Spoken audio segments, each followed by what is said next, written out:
София шепнеш ми в мъгла, през чупени лампи и трамвайна тъга. Твоят въздух тежи, надиш на теб. Всяка улица е спомен, всеки ъгъл обед. Ти си красива в своята сянка, град от бетон и надежда на ръба на романтика.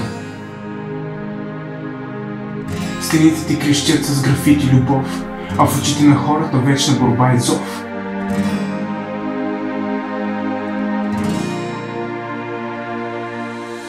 По Витушка се смеят спомени стари, любовни целувки под светещи фарове, нощни разговори, вин и дим. И мечти, дето тлеят, но не изгарят до дим. Ти си невъзможна, но все пак си моя. Град от противоречия, но носят те в стоя. Град, който ранява, но и лекува. Сърцето ми топтиш, макар и понякога с грубост и лъжа. София, боли да те обичам, но не мога да спра, дори когато крещя.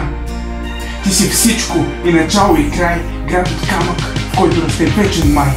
София, в очите ти спят светлини, които се бутят с първите дни.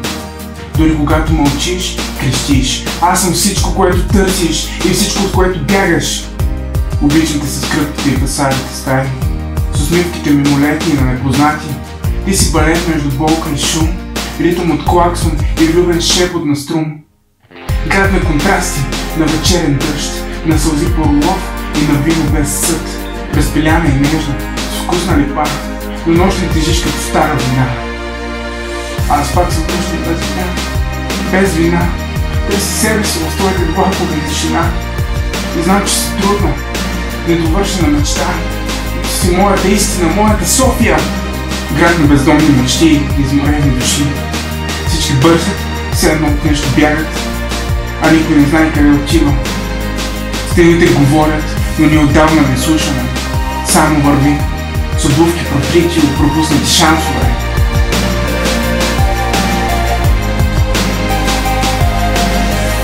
Знаеш кое е най-жестокото? Че колкото и пъти да съм бил на ръба, колкото и улици да съм мразил, колкото и да съм си казал стига, пак оставам. Пак вярвам, че тук има нещо, че по целия бетон и мълчание има пулс.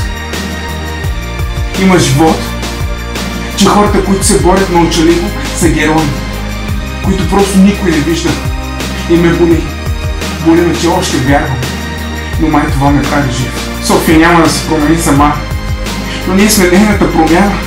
С всяка добра дума, всяка протегната ръка, всеки момент, който избираш да останеш, да създадеш, да обичаш. Надеждата в София не е шумна. Тя е постоянна. И тя си ти. Всеки път, когато решиш да вярваш. Въпреки всичко.